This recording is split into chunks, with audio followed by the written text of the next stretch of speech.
streets to the farmers' fields, there's a common hope we all can feel. Voices singing around the Christmas tree, honoring traditions, land of the free. Families gather, stories told, of faith and freedom, brave and bold. It's a merry MAGA Christmas, under red, white, and blue. We're celebrating together, me and you, with our hearts full of cheer and our eyes on the dawn. It's a merry MAGA Christmas, America, we're strong. Lights are glowing on the White House lawn, echoes of a nation carrying on. There's a man who leads with a steady hand, believing in the greatness of our land. Candles in the window, wreaths upon the door, sharing in the spirit we've been waiting for. It's a merry MAGA Christmas, under red, white, and blue. We're celebrating together, me and you, with our hearts full of cheer and our eyes on the dawn. It's a merry MAGA Christmas, America, stay strong. From the mountains high to the shining sea, we're united in this melody. Hand in hand we stand as one, blessed beneath the rising sun. It's a merry MAGA Christmas, under red, white, and blue. We're celebrating together, me and you, with our hearts full of cheer and our eyes on the dawn. It's a merry MAGA Christmas, America, march on.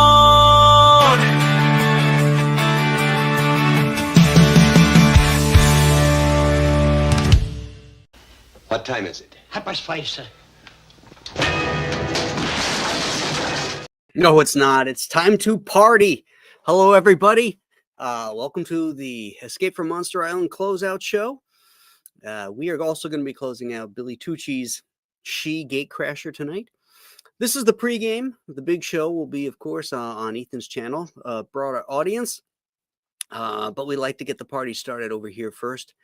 I hope everybody's doing well tonight. Happy Friday and happy MAGA Christmas. I never understood why that phrase was pejorative. It stands for Make America Great. And what is wrong with that? You know, I just don't understand it. So let's say hello to whoever is here. It is 6 o'clock or 6:07 on a Friday. People are just getting home from work. It's a tough time to do a show, I suppose, but hell, we're going to go on with it anyway. Cape Plan 1142 sends his greetings, and Grifter says hello. Marcus Calagrew is here. That's excellent. Stealth 5 is here. Cool. Miss Stippling says hail to all. Chris Thacker is here. Alpha Channel, who says white men, Graham, they hate us. They hate us because they int us. I'm not reading that right, I'm sure. Here, let me put that up. They hate us because they into I don't know. I'm not sure if that's a typo or if I'm just out of the loop on that. Mike Likes Tacos is here. Kyle Miller rather. Oh, bad spelling. Okay. Well, now it's making a little bit more sense. I thought it was like some kind of acronym or something that I was completely missing. Okay, excellent. All right, so we got a little crowd in here right now. I'm sure it'll grow. We got 70 people watching at the moment. Billy is shoving pizza down his gullet right now. He will be in a few minutes. What is this? Chris wants to know. When can I paint up your Aurora Frankenstein kit? It would be great fun to do. I'd have to dig that out somewhere. Have you seen Chris Williams' art on John Malin's stream yesterday? It's legendary. No, I have not. No, I have not. I don't even know what it is. Very cool. So we're closing out Escape from Monster Island tonight. I should put the campaign up, shouldn't I? There we go. Okay. So this is an interesting campaign. Because I'll be honest with you, this campaign is below in the numbers than previous campaigns, and I was trying to do some research to figure out why that is. I look at my backers; the backer numbers are exactly where they usually are, and I think part of the reason is because people have gotten the other two books already, so most of the sales seem to be individual books. So that puts the backer numbers up, but it puts the money number down. That and the economy, you can't ignore that. That's a tough thing right now, and it's not going to get any better anytime soon. I think 2025 is going to be a difficult time for all of us as things come into play and things get changed around. None of that stuff happens very fast. But there is a renewed confidence in spending. You look at the numbers for Black Friday and Cyber Monday, and they were through the roof. So that's encouraging to see. But, we make no excuses here. We just forge on and do the best that we can. And so if you're tuning in new and you don't understand or never heard of Escape from Monster Island and what it's about, we're going to go through that. I've got some artwork to share, actual original artwork here, because I'm doing Monster Island traditionally. Many of my other projects I've done digitally, but this one, like the other Monster Island books, Escape and Return to, those are all done traditionally. So I have to, I felt the need to do this one the same way so that I have all the original art for the complete trilogy. So I've got original art pages that I can show you. The first 10 are up on the campaign. So these are the next, 6, 7, 11 through 16. I just finished 16, and I'm sure you saw that splash page online because I've posted all over, and I've sent it out in emails too. But it came out really, really cool. So let's go through the campaign a little bit, tell you a little bit about Monster Island. Well, first off, this is a trilogy. It was always meant to be a trilogy. And, oh, wait, Billy just popped in. What? Hello, what? What's up? How you doing today? I'm doing good. How are you, man? I am good. I'm good. I'm always excited on days like this. I even took a nap this afternoon. So that I could make it till, if we end up going to 3 a.m. on Ethan's show, or on whatever we end up doing, you would do I'll Ballers. be rested. Or possibly Ballers. We should demand to be on Ballers. What's that? We should demand to be on Ballers. We demand it. We make demands around here, right? That's what we do. How are you, brother? I'm doing good. Doing good. We had another snowfall the other day. Another 12 inches. Holy, yeah. Matthew, like I said, we were supposed to be at Rochester Institute of Technology, RIT, tonight, now, because there's a tournament tomorrow. And, but his school's been closed. It just opened this morning, Baron. They had no classes because he said there's like 6 feet of snow or something like that. In Erie or in Rochester? In Erie. Erie. Oh, okay. So but he's got the flu, so he can't wrestle. Oh. So, and Debbie and I are kind of like, oh, thank God. We've been traveling every weekend, go up there and see him wrestle. We're going out to Penn and Pitt. We were out there, Bradford. Bradford, PA.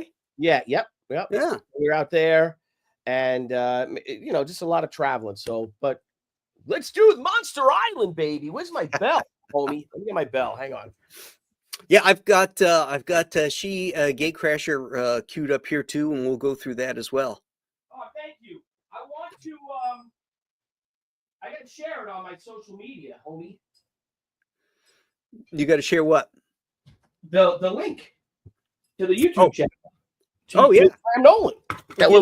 Get on that shit, boy. Bro, the wife's got me going crazy. Doing a ton of stuff. I wanted to get some pipe tobacco. I might have a little bit left. I think I'll smoke some of that tonight. Oh, nice. Because I do have about 8% Irish in me. You know that, don't you? Let me find the link. I'll find it. Yeah, no worries. So anyway, I'll just go. I'll just give the overview on Monster Island while you're looking for that. Monster Island always intended to be a trilogy, and it just took a little longer for me to get all three of the stories out. And this book, Escape from Monster Island, is the third part of that trilogy. It concludes the story of Mac and Duke on Monster Island. What makes this one interesting, at least for me, is that it changes the location. The island in Monster Island and in Return to Monster Island, where it was on Earth, and now we're out in outer space. In Monster Island and in oh, I think I just clicked it. Sorry. Oh, gotcha. Okay. And of course, the sound went on. That's all. Of course. But the location in this one, the island is in outer space surrounding a planetoid. But the action actually takes place underground on the planetoid. So I get to draw a whole bunch of different stuff, a whole bunch of different types of characters, not just giant monsters anymore. There's a lot of aliens, like normal size aliens in it too. So that's been a lot of fun for me to explore different things and to draw different things. And it's got, just a ton of action, and adventure, cool new characters. And of course, it will end and tie into the ending of the Ghost of Matacumba Key, because we had an epilogue there where Macaduke showed up back on Earth. So everything is wrapping up here. So it's an exciting time, and I think you guys are going to really, really like this book. If you don't have the first two books, you can get all three of them here. Oh, that's cool then. Yeah, it's the that would be called the MI trilogy deal. Okay, so that's Monster Island, Return to Monster Island, and Escape from Monster Island. Now, if you have all three books, whether you bought the first two in the Return to Monster Island campaign, or you're getting them all three here, you're going to want to get this here. This is the Monster Island trilogy slipcase. So this will hold all three books together. So you'll have the whole trilogy together. You can put it up on a shelf. It's got cool illustrations on it, and it'll look beautiful on your shelf. Now, some folks got the framed cover versions. So we have also Monster Island. I might steal that from you, to be honest with you. What's that? Your frame cover idea, if you don't mind. I mean, I love it. I think it's so. I think that's what I got, was one of the frame covers. Oh, okay. Yeah, it was really, really cool. I love this digital frame that I created. So these are the same three books, but these are the frame covers, and of course they will also fit into the slipcase. We have signed CGC covers, the signed CGC rare retail edition. This is the 1998 version. This book is what 26 years old, right? Wow. Yeah, I had said that I had less than 500 of these, but when I actually found some of the paperwork when I printed them at Quebecor back in 1998, and I think I printed 150. So there was only 150 of these to begin with. Holy shit. I've got 30. Well, I had 40 of them, and now 10 of them have been sold. So there's 30 left out of 150. So these are super. So out of 100, you only printed 150 of them originally, and of those 150, and my God, who knows how many are left from 1998 of the 150, right? But you have 30 right now live on Escape from Monster Island Indiegogo. 30 left that are actually will be signed and CGC graded. So there's none that are signed CGC graded that I know of, because I didn't do them. unless some retailer did it, you know, Well, years but you later. can't get it signed unless you would have to sign it and be witnessed. So Well, so yeah, that's true. They couldn't get them CGC'd nope. because I mean it wasn't witnessed, but I think I signed them for the retailers way back when, but they wouldn't have any way to prove that I did it. They would not. So those are the only CGC books. Yeah, yeah. So that's a really cool collectible. I Hey, think. Graham, can I Yeah. ask you how that works to CGC? Hmm. Because I know you do it. A couple of the other bros and kings do it. Hmm. And Hal, CG, what's up, everybody out there? Um, what what's the process when you do your normal book? Say you have Escape from Monster Island, right? And you want to have Escape from Monster Island. People, say you get 50 orders for CGC. How do you pick those books, and how long does it take to get CGC'd? And how does that whole process work for you actually to get them to your customers? Well, after the orders come in, first off, you have to set up an account, a professional account with CGC, so that they know that when the books come from me, that because they're not witnessed, because I've got a special account because I'm me, and they know the books are coming from me. So that's the witness, so they know that the books were signed by me. So I pick out, I go through the boxes and I pick out the ones that I grade and look and find to have no blemishes, the best that I can. And then I send it to them. I shipped it down to Florida where they're at, and then they grade them and slab them and ship them back to me. As far as how long it takes, sometimes it depends on their backlog. Yeah. It can take a month or more sometimes to get those back. So typically the CGCs are the last ones that get shipped out.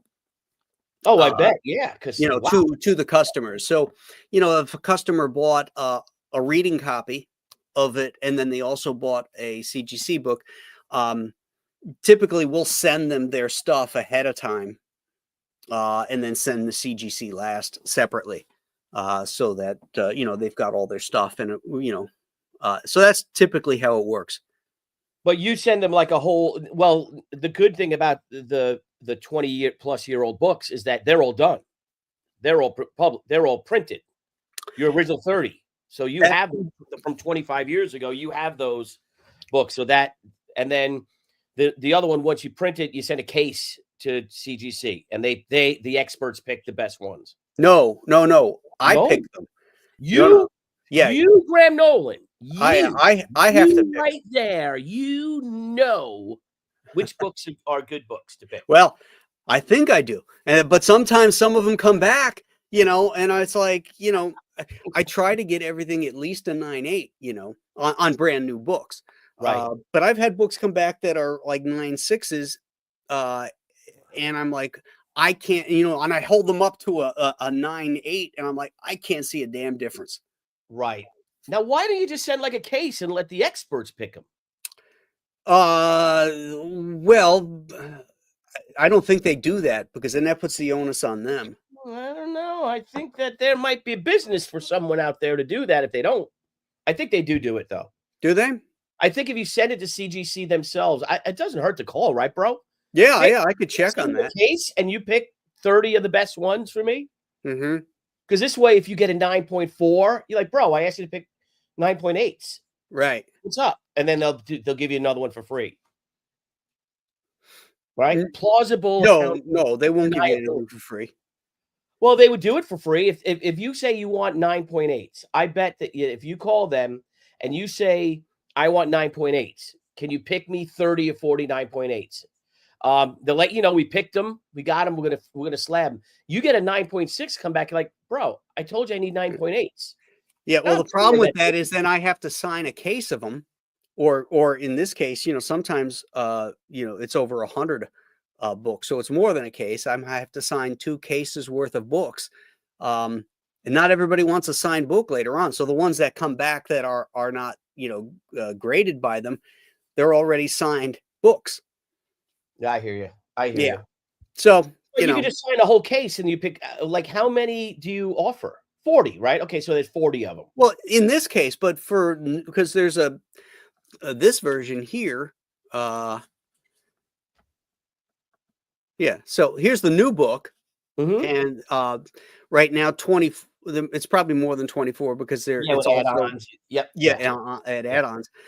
But typically I use I'll go through 100 to 150 that I have to send to them.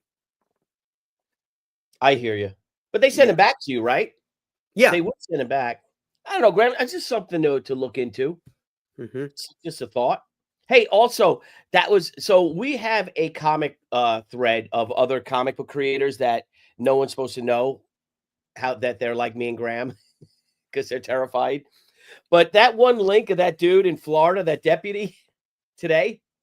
I don't know if I caught up on that one. Oh man, it's recent. It's like I'm not gonna say the name of who sent it, but it's the cop in Tampa. Oh, here it is. You ready to see Florida here? That one? Oh, Yeah. yeah. The Tampa deputy learns that the suspect grabbed a woman and held her at knife point. Okay. Yeah, and then he just smashes it's I don't know if you wanna share stuff like that. I love man, that made my whole day.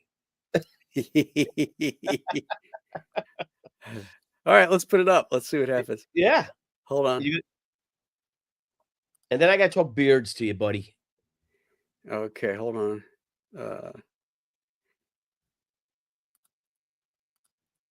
Oh, huh. Dennis Turner is a professional grader, Marcus, said. Yeah, he is.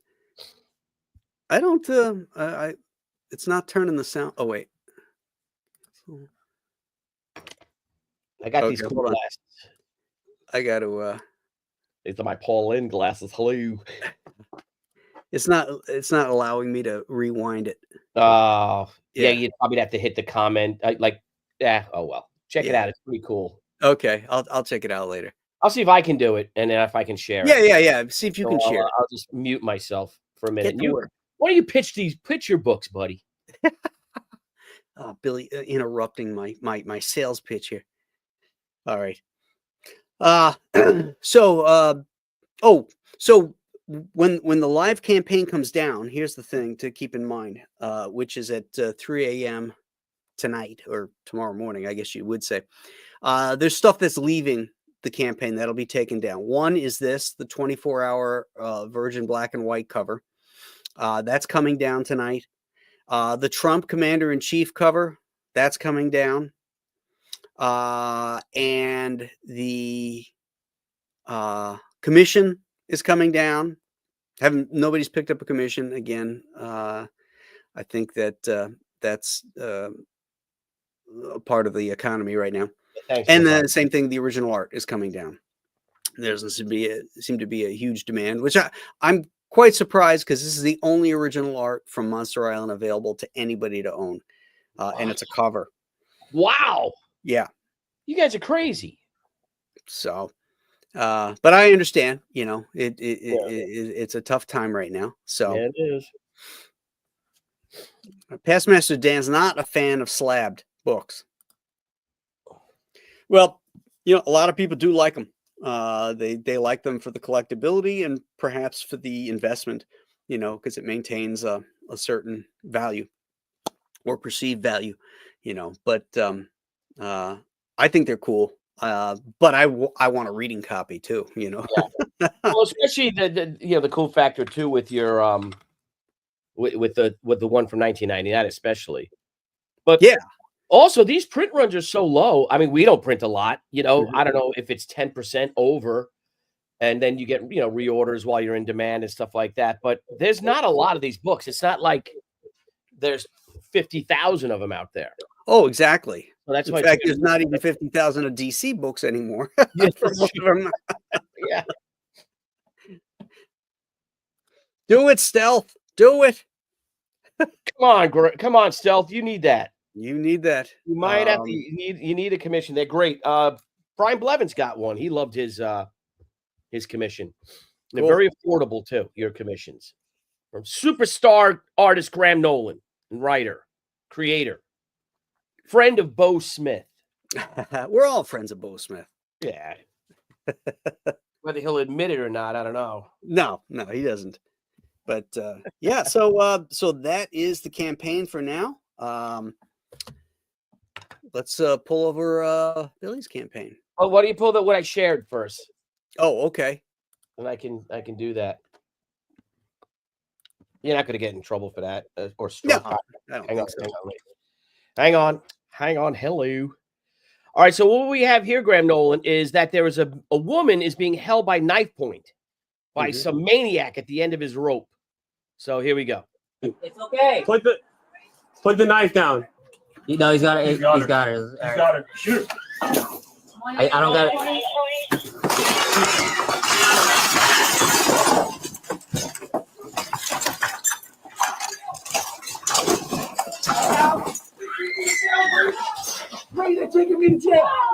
Put the knife down right now. Knife down right now.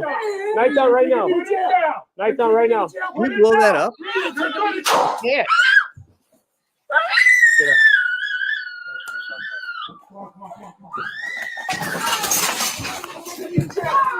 Put the knife down right now. Put it down. You're gonna get shot. Knife down right now. Put it down. Knife down right now. Put it down. You're gonna get. Bam. And then this guy says, not gonna lie, the tinsel on his arms while he killed the guy was festive as fuck. Jesus Christ. I didn't know that you were gonna. Mr. Technology just knocked himself out of the show. he went to close the tab and he closed himself out. I did not know. Hello there, Mr. Technology. Nice of you to close yourself out of the show. It wasn't me. It was Gremlins. Gremlins, yes. Oh my God. Dude, so listen, my face is itching me like, my God. Oh, It's the heck out of me. I know why. I bought the bomb, but why? Is it itching? Did you use Just for Men coloring? I did, but I haven't used it in a couple of. It's just at that stage, I think. But I did use it, but I'm like, that's it. I'm done with it because it made it blue. Yeah, Okay. Gray blue, and she's like. I was using it for a while, and then one day I put it on, and my face burned. I mean, it blistered. Oh, geez, no, Yeah. mine was fine with that. So Yeah. I think I'm done with that sort of thing. I think I'm done with the And that's the thing too. If you look into it, you'll see that a lot of people have reactions to the chemicals in there, and it's like an acid burn. I had blisters underneath my beard from that shit. You're supposed to put it on your arms. I did put it on my arm for 48 hours, and it didn't do anything. So it wasn't that. Yeah, but I used it for a few weeks and it didn't do anything. And then eventually I put it on and it. So if I did put it on my arm, it would have been fine too. Oh, really? Wow. Yeah. Yeah. I haven't put it on. I haven't used it in almost a week. Well, today's Friday, right? So I probably use it maybe Saturday, and then I'm like, I don't know. It looks, it's. I guess if you have black hair, it might work. If like guys with dark hair, but it made it dark, and then the gray here looks kind of like a bluish. So well, you can't tell on the screen. Yeah, my wife despises it. She told me I look like a bum today. A bum? It's like you look like a bum. A bum, right? Is that how about that for a 70s kid for you, right? Because it says, you look like a homeless person, Billy. You got a homeless person, that'd be nice. No, you look like she's like sitting on the couch, and I walk in and she's like, you look like a bum. Why don't you go hop a train, Billy? Yeah, you a hobo, you sterno bum. So get a stick with a little rag on it, hanging off the end with your little bag. Checker, like the checkered one, right? Or something like it's. So I got so I bought the trimmer. Yeah, do you use any of that stuff or? Yeah, I use a trimmer every day. What number do you use? Like, I use like a 3.5 on mine. I saw the 3. So I saw the 3. There's a 3, a 6, a 3, a 5, and like a 9. So I did the 9, and I'm like, I don't know, man. A 9? You don't have enough hair on there. I don't have enough hair, but I wasn't going to start with the 3 and cut a chunk out. And she said she liked. Isn't it adjustable? Like I can go from 0 to. Well, it's pieces you put on it. I didn't know there's something special. Oh yeah, you can get an adjustable one that'll just adjust. No, I picked the one on Amazon that was like the like the one that was like the top one. Like it was like $30, 30. Yeah, It that was sounds like a 40% off. barber style one. You know, you don't need that. Yeah. So I got to get a haircut anyway. So maybe the barber will trim it, right? They know what they're doing. Yeah, they should. Yeah, so maybe I'll go when I get my haircut at the barber because my hair, I don't have a lot of gray at all. I have a little bit of gray here, like little tiny slivers, but I got a lot of gray here, right here, and here. I don't know about you guys, past Master Dan, you know, and who else has got beards out there or something? But I like it. I like it. She don't like it. Although mine's gotten whiter. I mean, I don't have a lot of black in mine anymore. Go big. Let me see you. Go big on you if you don't mind. Oh, you mean solo? Yeah, right. Singles, full screen. Yeah. Oh yeah. Now, what does Julie think? She likes it when I keep it short, but she'd also like me to shave it off. Really? Yeah. I go big on me, and you can see mine if you don't mind.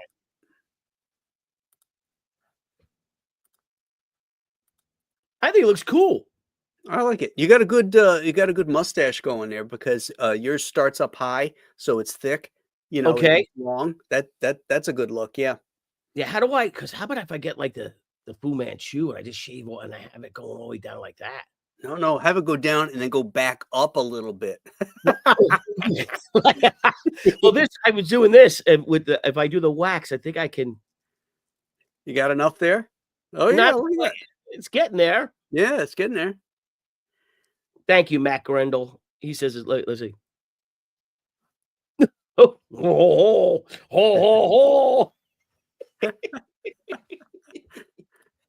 We should call this show Graybeards. I don't think that name's been used.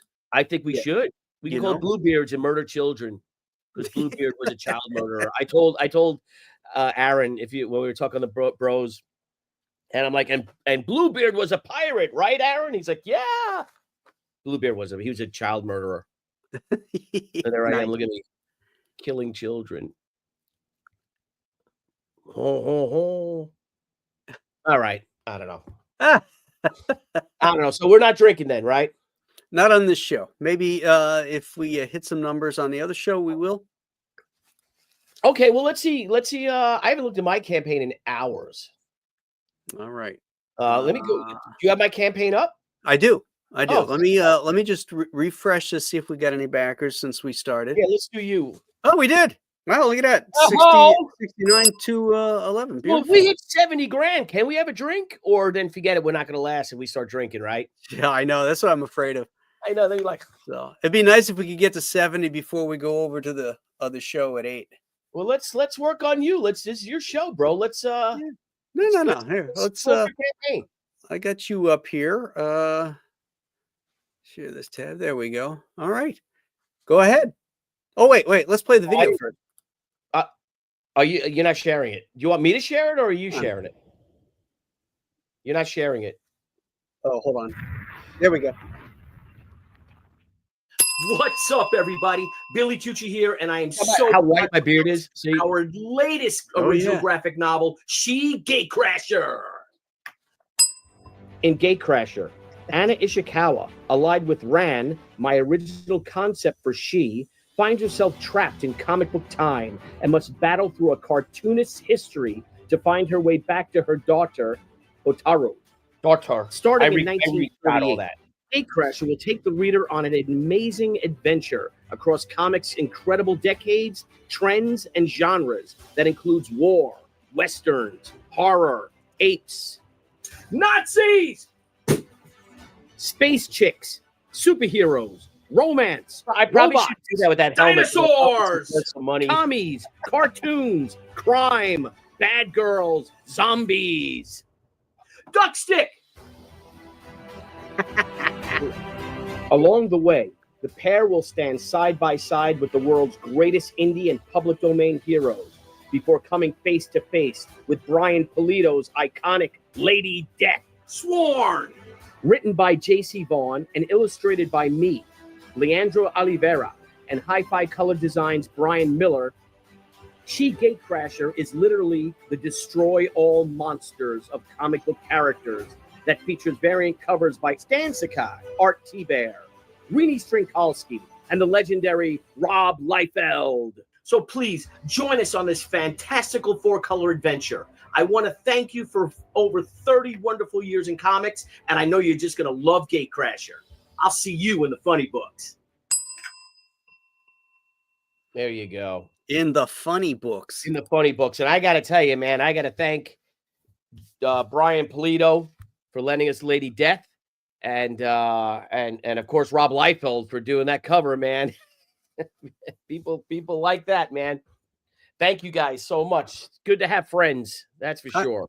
Kyle Miller wants to know, Billy, is the Charleston jeweled cover hard or soft? It's the Charleston jeweled cover, I think, is a soft cover. I can call the wife right now if he doesn't mind. Hang on. Okay. Call Deborah Tucci. Scott Christy Jones, I'll be there, Graham. I'll need to check out international shipping, but I'll buy something. Thank you, Scott. Yep. Somebody had a question about the King's Closeout. Yeah, I answered it already. Okay. Yeah. 8 o'clock over on Ethan's channel. Yeah, babe, is the Charleston jeweled cover, is that a hard cover or a soft cover? Anything that's Charleston is soft cover. Oh, really? Even the metal? Did you make a metal? No, I did not make a metal. We discussed that. Metal. Okay. All right. Like in demand, if you want to do that, leave it as it is, and then okay. In demand, add a metal. But the thing is, I don't want to start with we didn't want to do a metal and everything. Remember, we wanted to add variety, so we did a jewel in that one instead. Okay. All right. Sounds good to me. Bye-bye. Okay, bye. It's a soft cover, but it's got the jewels on it. It's still very nice. I like how she says we decided. I don't do any of that stuff. I don't know anything about those special covers. I don't do any of that. He tells me what to do, and I say okay. You really want to know. But yeah, man, $75,000. We have an $80,000 stretch goal, which is my She and Ran variant trading card. So we've already unlocked a bunch of stretch goals. And like I said, Graham, it looks like we're at $78,000. So thank you so much, guys. It's been a wonderful, wonderful ride. Incredible 20 days. We're only 20 days in on this campaign. This has been a great campaign for you. It's been a great campaign. Thank you, guys. And we will be going in demand, but Debbie's going to be pulling some of the numbered stuff down because obvious, and probably the original art too. I have my original art up, and I think she's going to take that one down too. And some of the, like I said, some of the real rare stuff we're going to take down because that gets printed here by my buddy Dave, and they're real expensive, and they're printed on very small scale. So we've got to, so we know our numbers and all that jazz. But it's a fun campaign. Look at that. Art T-Bear holochrome cover. Again, all these are limited. See, there's only 33 of them made of the Art T-Bear. There's probably 50 total because we're going to be putting it on Kickstarter as well. Right. But, Art T-Bear is banned from Kickstarter, so I don't know if we're going to sell any of them for that. He is? I think he's banned. Comicsgate, man. Oh. No, I'm kidding. No. We got these silver bars. These are great. Look at that. So this is an actual silver bar. This is our San Diego Comic-Con one. I have the number one. They're all numbered. And they're all I don't know how many there are. How many? There's 48 of them made. 48. Yep. So I know that we're not doing any more than that because it's very rare. So we don't sell a lot of them. And that'll have my very first drawing of She ever. And it comes with a little certificate of authenticity. Cool. And it is 1 ounce of pure silver. It's 0.999% pure silver because there's no such thing as 100% pure silver or whatever. So it's 0.999% silver. And you get this. They're really cool. Yeah, it's neat. Yep. People love them at the cons. And that's an investment. Silver's good, silver. You can't go wrong with silver. I do my sketch covers, and my headshots are $100 to begin with for like a face shot. So why not get the damn book with $150? I actually charge for my headshot. So right, $100, you get the book and you get my custom cover that I draw on it. Nice. And that's a good deal, folks. It's a damn good deal. That's a very good deal. And you get a trio pack. So we're having a lot of fun. You get all the prints, or I want everything. We've sold a bunch of those. And I just appreciate you guys. Thank you so, so much. You guys rock. And I don't know, Graham, if we hit 70, I might have to have a drink, but no, I can't. I have to save it, right? I got to wait. Well, no, you're that's the beauty of being the boss of yourself. If you want to drink at 70, then damn it, you do it. I drink at 70. I'm going to drink at 80. Hopefully I'll be drinking at 95 years old. Wait, so what do you mean 70? You're already at 78. You mean 80. Oh, 80. Oh my God. That's right. 80. So yeah. So we can hit 80,000. I'll have a drink. If you hit 70. Right. If I hit 70, are you going to drink or no? You will have a drink? Yeah, I'll have a drink at 70. All right. Let's see if we got any more. Any backers? Thank you, guys. No, nothing there. Let's refresh yours. See if we got any backers here. Oh, there we go. Oh, shoot. Oh, guess I'm drinking tonight. Oh, thank you, guys. Thank you, everybody out there. Hail, you guys kick ass, man. And it's a fun project. She goes through time, and she's going to have to battle her way. She gets trapped in comic book time, and she has to battle her way from 1928. I say 1938.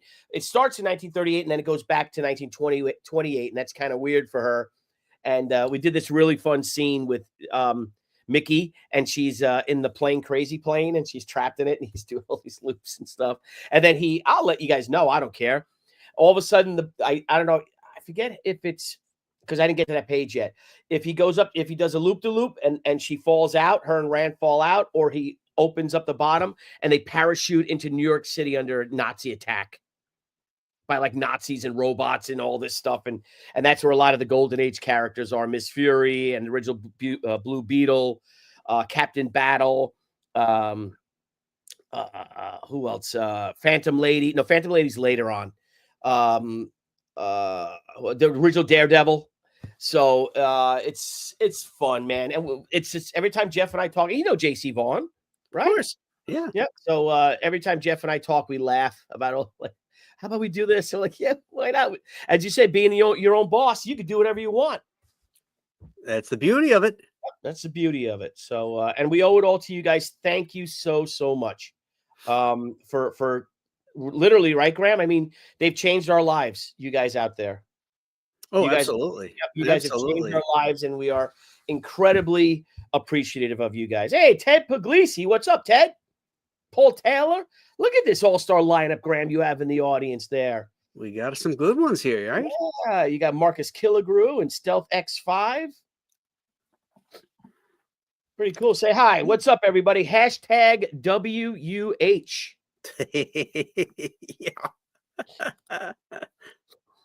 Yeah, I'm going to show some of the original artwork I promised at the beginning of the show here.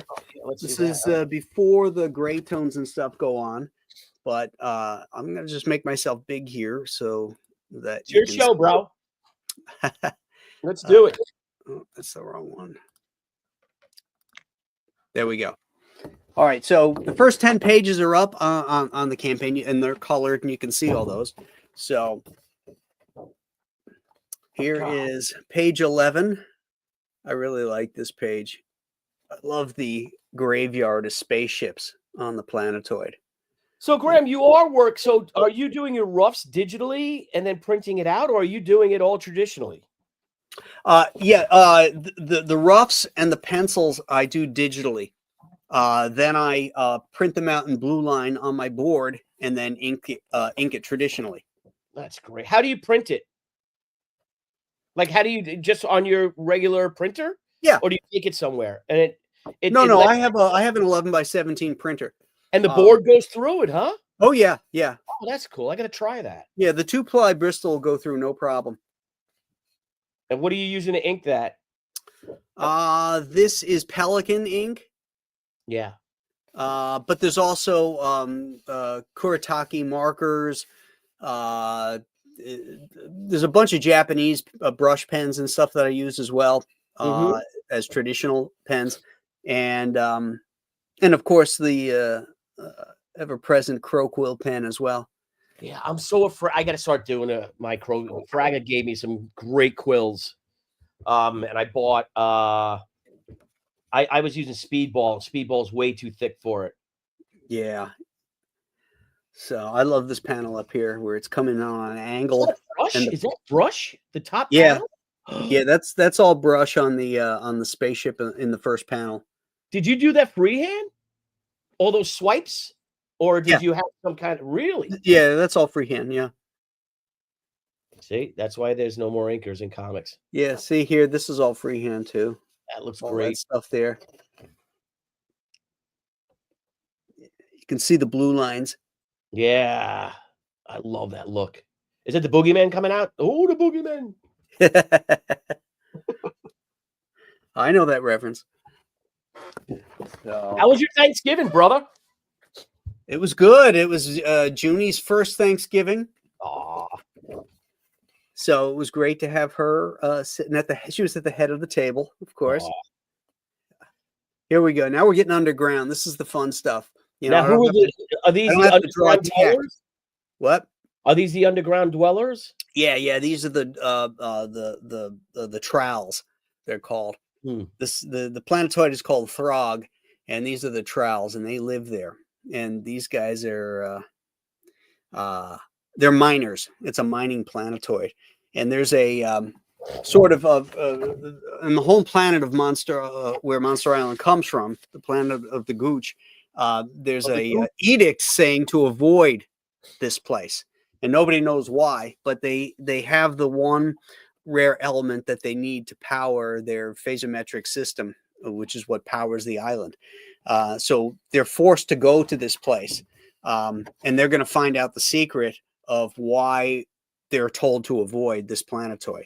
Oh, Because nice. not everything is as it seems. I love this last panel here. Rooster punches that guy. Dude. I see Yes. Matt is pretty is pretty cloistered there. A lot of clothing. But it's tight. All right. Okay. As long Well, as she's not even in this panel, in this page. no, I from the previous panel. All right. As long as it's tight. Yeah. Oh, here we go. Here she is. There you go. Yeah. That's Now what there's stuff like that's added digitally because there's piping on these guys' uniforms, which has to be done separately on a layer so that it can glow.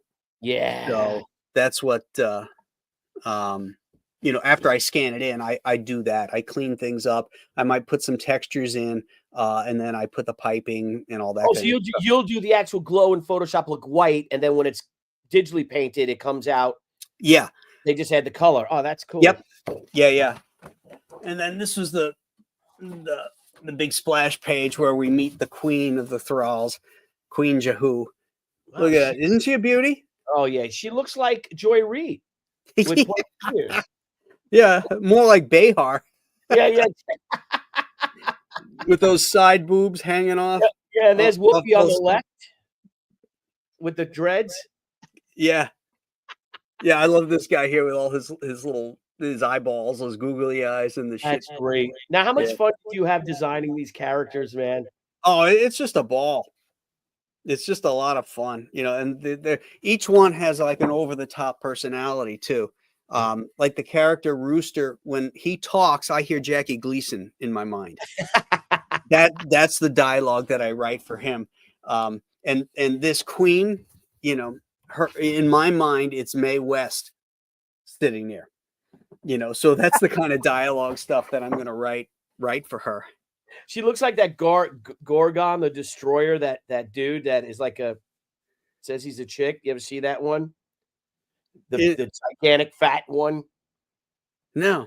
Oh, all right. I'll send you a picture, and I'll try to find a link. And it's like you can't handle this, man. And it's a dude, and it's like the most revolting person in the world. I'll find it. You know who's not revolting is this guy, Jonathan Jett. That's the best. That's the best segue. Hey, how do you like Thank that? you. Huh? That's nice. I appreciate that, man. Hey guys, how's it going? Congratulations. Thanks. What's up, buddy? Thanks. How you doing nothing tonight? much. Good. I was singing your praises last night as we were watching on my show Pizza Live, Attack of the Crab Monsters. Oh. And I said, if there's anybody who can appreciate this movie, Roger Corman in 1950s monsters, Isn't James Best in that? Yes, I think so. Yeah, Yep. James And Best and the guy who played he was married to John Ford's daughter. He played Festus on Gunsmoke. But Ken Curtis. Oh my God. Isn't Ken Curtis in that too? You know what? Let me double check, because it was my first time watching the flick. So we're looking for different public domain, flicks. And so of course the chat will always get me on that. Let me see here. Is that public domain? I think it is. Yeah. Well, I hope so, or else I'm in trouble. But no, it's public domain. Yeah. There goes the channel. So let me just double check here. Yeah, it's definitely public domain, but I just want to make sure we have, where are we? Let's see here. Russell Johnson, Richard Garland, Charles B. Griffith. There's Pamela Duncan. Where are we? I thought he was in this. Mel Wells. No, I don't know if he was in it. Let me just. Oh, okay. I could have sworn he was, but I mean, it was just, everybody just flips out when, of course, the giant Corman, crab monster comes over the hill. And I was asking the chat, I go, was it Alien Alamo had crabs in it? Was that the first Graham Nolan book? And they're like, no, it was the second from Compass Comics. So that's true. That's the best part of it. Yeah, but it was the third, because the first was Monster Island, then back in '98, then the Chinook in 2020, and then Alien Alamo in 2021, 22, something like that. Yeah. Yep, I was doing your promo video for when I have you on the show, and so I went back and was looking at the talent issue number 16 from DC Comics pages. New talent showcase. New talent showcase number 16 from 1985. Yeah, I was like, wow, that sensibility was always there. As it's evolved, it's so cool to see. That's the 2-page story. The Fan. Yeah. Yeah, fantastic. That was a classroom assignment at the Kubert School. Oh my gosh! Yeah, the editor of New Talent Showcase, Sal Amendola, was my teacher. So he bought that and another one. It actually was printed in '85, but I believe it was done in '83, and finally saw print. Because I think on the back of the stamp. How much did you get paid for that? Oh, I think it was $45 a page. And I wrote it, penciled it, inked it, and lettered it. Oh, man. Holy cow. That's rough. Man, you really didn't get the bigs. I was in the bigs. Yeah, you really didn't get the comics for the money, that's for sure, buddy. Yeah. But it beat digging a ditch. Yeah, absolutely. That's true. Everything beats Gorlock. If you want to share my screen, that was Gorlock the Destroyer. I did. This one here? This thing. Yeah, this is some dude, and he that's a dude? That's a dude, man. That's a dude. And he acts like he's a chick. But he's like, let's see. Some of the Gorlock the Destroyer. Listen, I'm a 10. Listen to this. I don't want to get in trouble. Can I stop it? Well, first take the ad out. Yeah, let's do. Hang on a second. I'm gonna mute it. Yeah, between your shooting video where somebody actually gets killed, open you're gonna is get being true. bumped. It's not. Ask everyone to. I think this.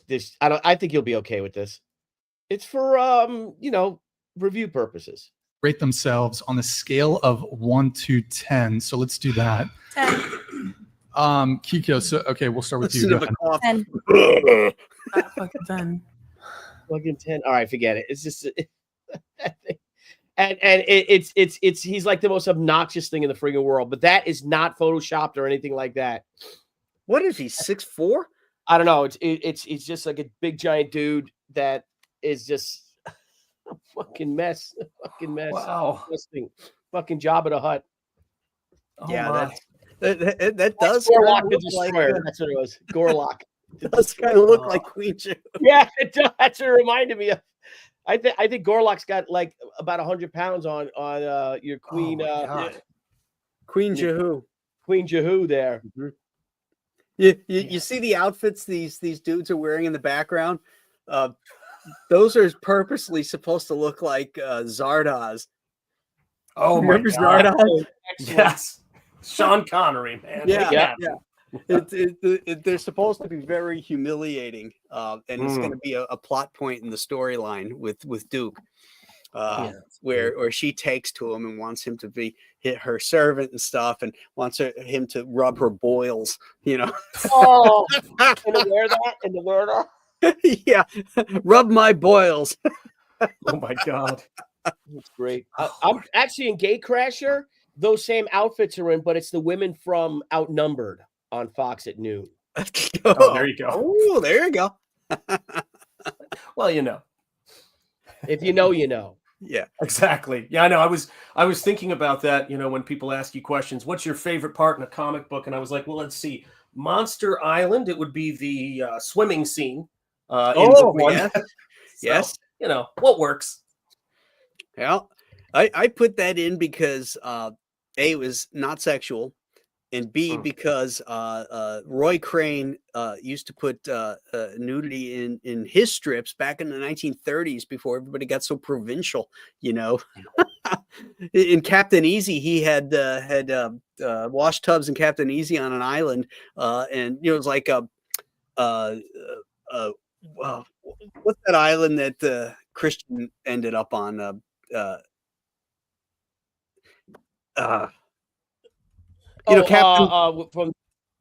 From the Bounty, the Mutiny on the Bounty. Yeah. What's the island? It's Borneo. It's not Borneo. It's no. Oh my God! Papua New Guinea. It's somewhere with a T, right? Yeah.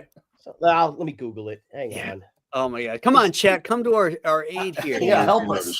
No, it's not Pitcairn's Island. I mean, that might be it's the island chain. The Fletcher Galapagos. No, Christian. No, island. It's somewhere with a T. I think it is. Yeah. Oh my God! We're Tahiti. Yes, Tahiti. What Tahiti. That's it. Tahiti. I know something with a T. Yeah. Tahiti. Yeah. Some of the mutineers I'm thinking of titties and Tahiti, and I wasn't thinking. I should have put them two together. That's all we had to do is put those little bitties together. Yeah. So he would draw those the topless women in the Sunday strip and stuff, and it's so cool. He got away with it. Nobody cared. Nobody cared. Nobody cared. Now forget it. Yeah. Yeah. I mean, I was watching. Was it Tarzan and his mate? The restored version of it, and I was thinking, wow, you can't get away with that, but man, that was entertainment. That was Maureen Sullivan? Yeah. Yes, it was. Was. Remember, it's like her whole. It was just a flap in the front and a flap in the back, right? Well, she swims completely naked. Yep.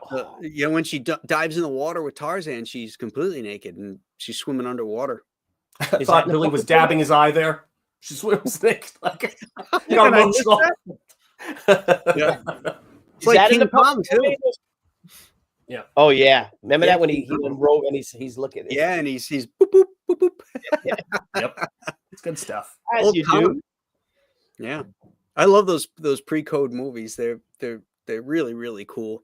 Yeah. Yeah, they're beautiful, man. Some of the stuff they did where it was, the lion fight and things like that, or he jumps on the back of a rhino. I mean, those were some high adventure, great pulp flicks, beautiful to watch. I just wish that they got the character of Tarzan right instead of him being a big dummy, me Tarzan, you Jane shit, but that they got it like, cause around the same time, Edgar Rice Burroughs made his own version of Tarzan that had Bruce Bennett in it. And he was smart, he was just like in the books, I think it was Tarzan and the Green Goddess. It had a couple titles. And there's one thing where he's got this machine gun, and these dudes are coming after him, and Tarzan grabs one of those big British water-cooled machine guns. And he's like, really? Yeah, oh yeah, it's great. What year? 1933, maybe. Oh wow, got to check it out. Those aren't in the public domain, are they? Any of those films? I believe that one is. I believe. I think it's called Tarzan and the Green Goddess. Tarzan public domain films. Let me look. Is Tarzan regular Tarzan in the public domain? The character? Not here. I think. No. Oh, not yet. Jeez. Public domain movies. Tarzan and the Apes. Hang on. Wait a minute. I just saw something. Hang on. Where's the movie? Public domain movies. A Christmas Without Snow, A Farewell to Arms, A Boy and His Dog, A Bucket of Blood. The Boy and His Dog? That one, the Harlan Ellison movie? That's that can't be the public domain. These must be just films. Well, they could be if they didn't renew could it. be. It could be. Yeah, I mean, Night of the Living Dead is, and a lot of these Corman films are, so I can imagine A Boy and His Dog. Right. I mean, man, that was an interesting twist at the end. I remember watching the end of that flick in stunned silence as Don Johnson wanders off with his dog. Good eating. Damn. Could be. Attack the Battle of New Britain. Let's go to Tarzan. Hang on. Let me jump up to the T's. To the T's. Wow, there's a lot of films in the public domain. If that's what this is, Tarzan. Yeah, they're saying like on Tarzan Internet books Archive. go public domain in 2014 or 2024 rather. 2024. So he is in the public domain now. Well, then it would only be the first book. It would be Tarzan of the Apes. Right. Okay. The Outlaw, the whatchamacallit film, the Jane Russell movie. You could watch him on this one website. Let me just see if I go to the T's. I'm in the T's. I'm trying to go. There's a lot of movies that start with the. Well, here, let's just go Tarzan in the Green Goddess. Yeah, I'm on Internet Archive. And Tarzan and the Green Goddess. Yeah, it says Tarzan right and the here. Trappers? Yeah, also known as The New Adventures of Tarzan. That was it. I knew it had another title. I'll see if I can cue it up. And I don't know if you want to. Let's get the sound off here. All right. I just love to see that scene of him shooting those dudes. That's great. This is the one where she's swimming naked? No, that's Tarzan and his mate. That's the one. That is not in the public domain. No, that's an MGM film. Yeah, the camera does not move. It's like straight on. I guess because it's an early talkie. 1935. 35? Oh, wow. 35 was Tarzan and the Green Goddess. Okay. Yep, it's there. It's got Bruce Bennett, but he went by his original name, Herman Briggs. That was it. Herman Briggs. Yeah. Herman Briggs, yeah. He was a decathlete in like the 1920-something Olympics. Then he went on to, he was in Treasure of Sierra Madre. He was in Humphrey Bogart movies. When he became Bruce Bennett, he went into actually took acting courses and stuff like that. He was in a lot of stuff. He was really good. And he looked great as Tarzan. So at the time they were doing the Tarzan films, the Weissmuller films, what's his name? Did his own Tarzan movies at the same time? Burroughs did, yeah. Yeah, Burroughs. What's his name? How was he able to do that? Did he just write a whole story or something? And he just licensed one, but I guess he would just license that particular Tarzan book, right? Probably. Title and yeah. Okay. Yeah, that and I'm not sure if it was his own company. Let's look at it here. It's in the Wikipedia. I love stuff like this, Okay, so it's a 1935 American film serial, 12 chapters starring Herman Briggs. The serial presents a more authentic version of the character than most other film adaptations, with Tarzan as the cultured and well-educated gentleman in the original Edgar Rice Burroughs novels. It was filmed during the same period as the Weissmuller Metro-Goldwyn-Mayer Tarzan films. Film exhibitors had the choice of booking the serial in 12 episodes, the feature film, also called The New Adventures of Tarzan, or the feature film followed by 11 episodes of the serial. The serial was partly filmed in Guatemala, and Tarzan was played by Herman Briggs, known post-war as Bruce Bennett. Let's see, blah, blah, blah, blah, blah. It was produced by Ashton Deerholt, Bennett Cohen, and George W. Stout under the corporate name of Burroughs Tarzan Enterprises, which also distributed and was directed by Edward Cull. Yeah, so it was produced by Edgar Rice Burroughs too. So he had a hand in the production of it. Burroughs Enterprises, yeah.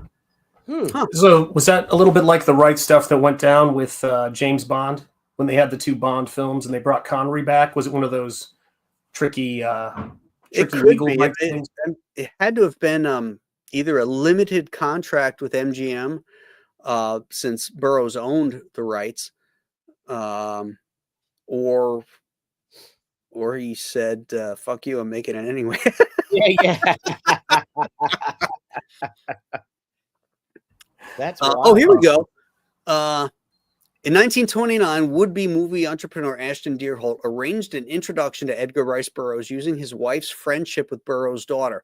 Deerholt held several jobs within the film industry during the 20s and had even produced, directed, and starred in a brief series of Western films. As of 1929, he was familiar with Burroughs' work and wanted to get the rights to one of Burroughs' several Singleton novels and film it in conjunction with RKO Path. Burroughs, long dissatisfied with Hollywood's treatment of his Tarzan character, refused, but he took a liking to Deerholt personally and they became friends. MGM's contract with Burroughs was just for 2 pictures. Okay. And this had run out with Tarzan and his mate. So in the summer of 1934, Deerholt and 2 business associates, George W. Stout and Bennett Cohen, approached Burroughs to form an independent company, Burroughs Tarzan Enterprises. So there's the hook. They only had a limited contract for the 2 movies, and they made this movie after Tarzan and his mate. Okay. Wow. I think Maureen Sullivan. It's Maureen Sullivan, right? That's her name. Maureen? I think she's hotter than the Jane in the public domain. Oh, yeah. And I actually went. That movie is so great that they there hasn't been a Blu-ray release of it, but I actually went in and got the highest quality I could find of it and tried to do an AI upgrade on it.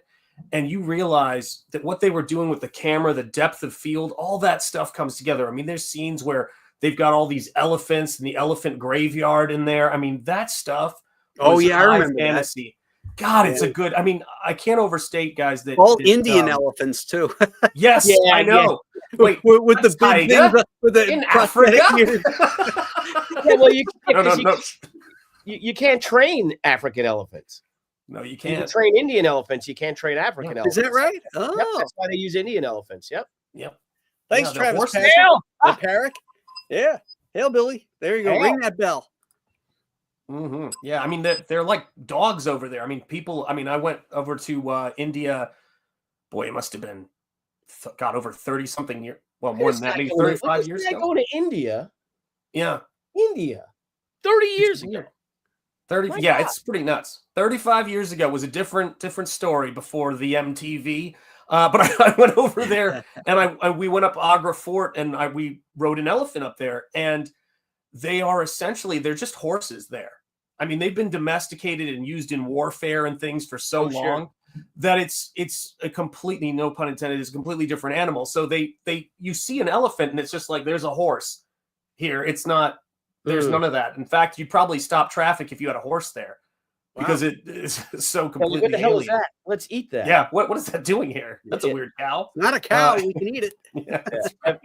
Paul Taylor, Maureen O'Sullivan, right? Maureen Correct. That's right. Yeah. There's a lot of Irish in Hollywood. That's why Mia Farrow's mother. Is that Mia Farrow's mother? Where did she go so wrong? I know, right? Well, I guess marrying John Farrow. Yeah, I guess. Yeah, I guess right. they're just all freaks out there anyway. My God, freaks. Yeah. John Farrow was a good director, though. He did that crazy, one of my favorite movies, actually. Robert Mitchum's His Kind of Woman. Have you guys ever seen that movie? No, I don't think I have, no. You've never seen His Kind of Woman? Oh, no. This movie is nuts. It's got Vincent Price in it, and he plays an Errol Flynn kind of actor who does all this swashbuckling stuff and wants to be taken seriously as an actor. And he goes to Mitchum ends up on this resort island in Mexico because these gangsters had promised him this payday if he would go there and meet this guy. Well, the person he's supposed to meet is Raymond Burr, who is a Al Capone character who's offshore and can't get back in the United States. So on the ship with Raymond Burr is this Nazi doctor who is going to kill Robert Mitchum and take his face and put it on Raymond Burr so that he could enter into the country because they're about the same height and shape. Wow. So is that nuts? So now these gangsters are on this island and they got to get Mitchum out to the boat and so they capture Vincent him. Price is on the island. They capture Mitchum. Well, eventually they lure him there under different auspices of money and stuff like that. But he's wise to something is going up, and he's trying to figure out what it is. And so Vincent Price, he befriends him, and the two of them are on the island shooting it out with these gangsters and stuff.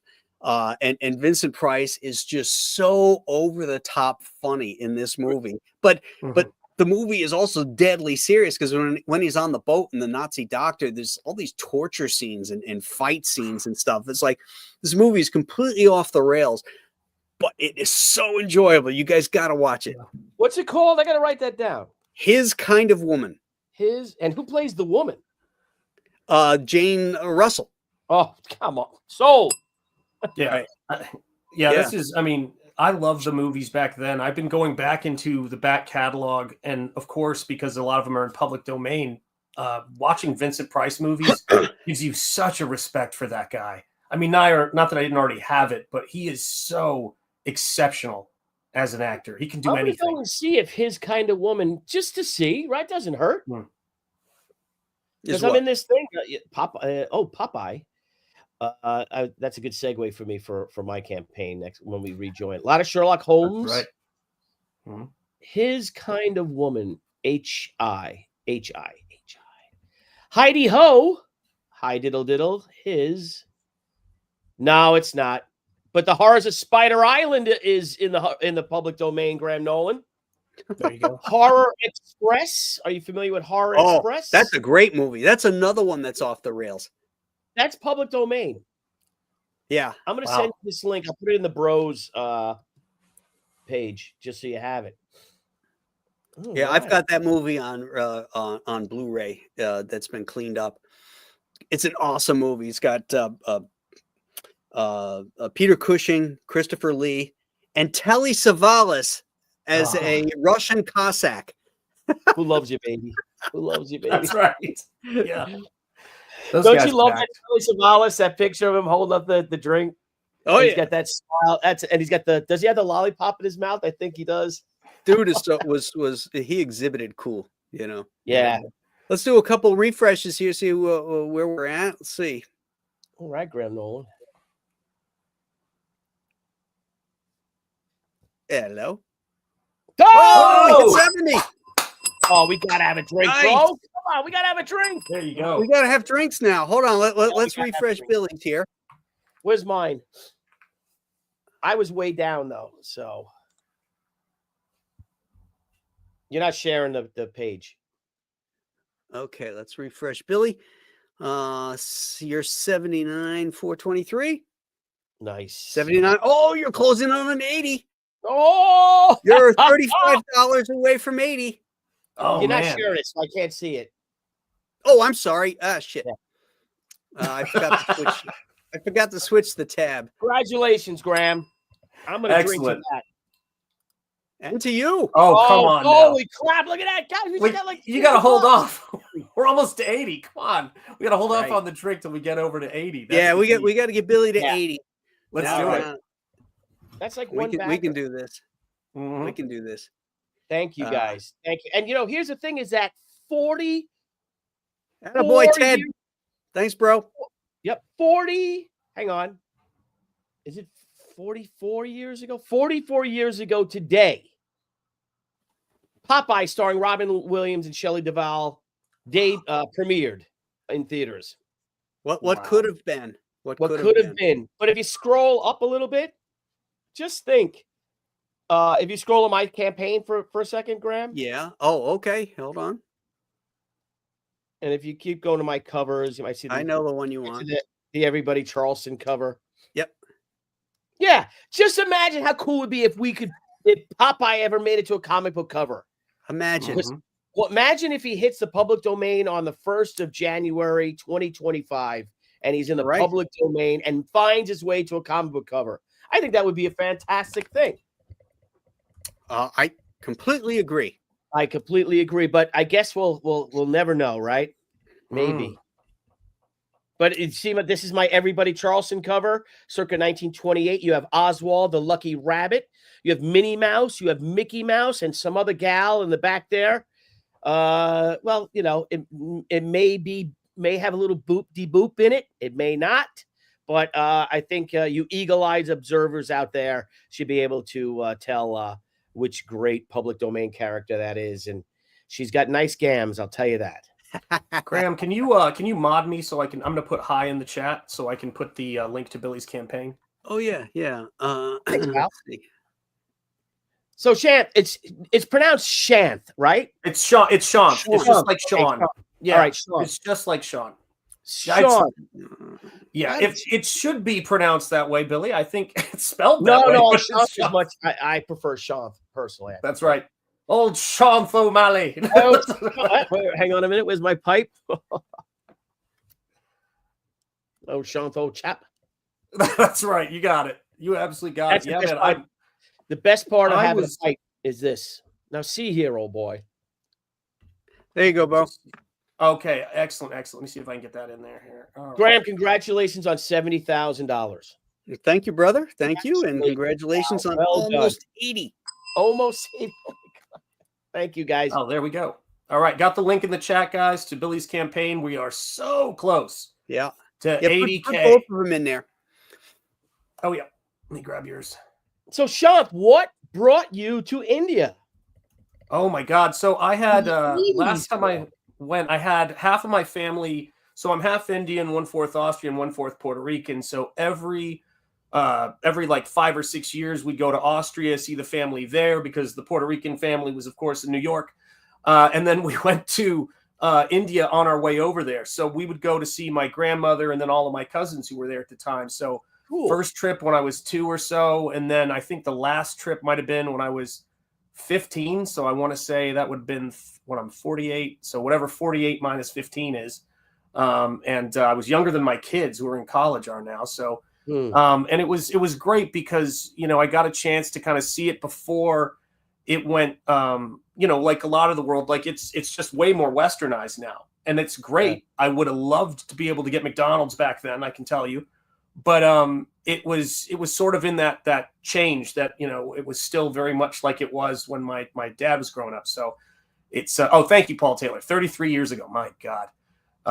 And I'm feeling that, man. Now, where in India is your family from?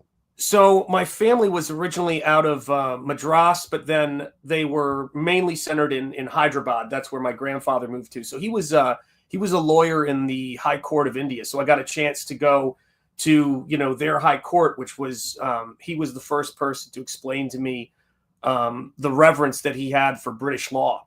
So British law, of course, had a huge impact in terms of ideas of justice, you know, in India and all of that. And so, but yeah, I mean, it was incredible to go see those steps and things like that. And when he came to America, the one and only time that he did, we were actually able to get a tour when we mentioned who he was to some of the areas in the Supreme Court.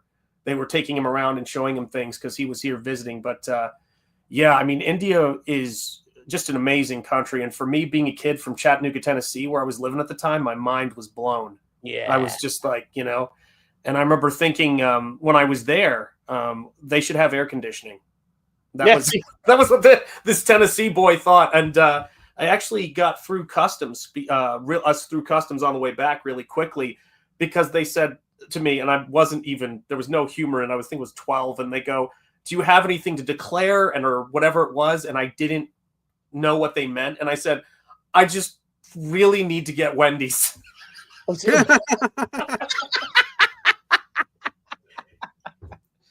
Only my I think they frown upon beef over there. I mean, they certainly do. But I have to tell you, there was a cow out in front of the temple, and by week 1, I was like, "How you doing?" You know? So yeah, I was a bit hungry. Yeah, vegetarian diet is a rough thing to get introduced to for 3 concentrated weeks when you're. So how do you pronounce your last name? Last name is Ingetti. Ingetti. And Cool and name. most people, it's pronounced almost like it's Italian. You know, like my wife's maiden name is Italian, and she goes, it was kind of a lateral move for her. She didn't. It's not one of the more confusing names to see, but yeah, I mean, it was. So it's one you're of those things where- Indian? What's your background? Indian? Indian, Austrian, and Puerto Rican. So So you're my hated by everybody. Yeah. I take all comers. So my grandfather's name was John Camacho. He was Puerto Rican, and he was in the army, and then he was stationed over in Austria where he met my grandmother, and so then they came to El Paso, Texas, and that's where my mom grew up. And then my dad came to this country in the 70s, where a lot like now we were running out of doctors, so they were bringing in physicians from all over the world. And so he met her in El Paso, Texas, and I was born in Houston. So if somebody missed a flight, I'm not here. This is the gist of that. If one itinerary mistake happens. So your dad's a physician? Yes, he's a physician. He's a pulmonologist. So it was crazy to think about. But that was the 70s. You know, That's 70s cool. were wild. Oh, they were wild. Yeah, that's right. Yeah. Anything goes. Someday. Yep, absolutely. Yeah. Get there.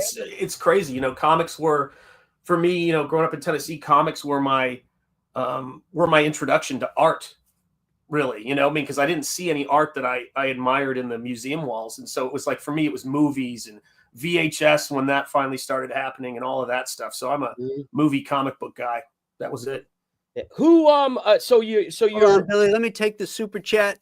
Joseph Schmuckatelli for $5. Can I get a choice of cover plus the slipcase? The add-ons aren't making that possible. I think if you choose a particular cover, the slipcase is an add-on. But if you choose the slipcase, you might be limited to the covers. I'm not exactly sure. Check that out. Check the cover that you want, and see if you can get the slipcase for that. And let me get Monster Island posted in the chat, and then I'm also going to repost. so okay. She- So Shant. Yes. Very curious. Hold that thought, Billy. Somebody said we need to refresh this. They said that we Oh. need to let's Yes, refresh. so let us see what we can see here.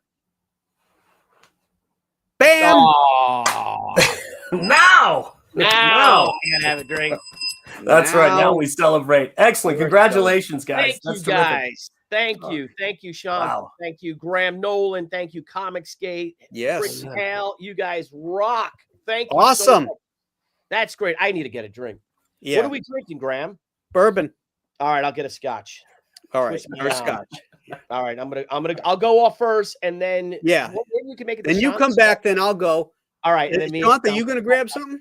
No, I don't have anything to drink in the house, and Okay. my brand was Crazy Horse 40 ounce. They don't even make it anymore. It's not street legal. So Fair enough. I'll be right back. All right. Oh, Thank yeah. you all.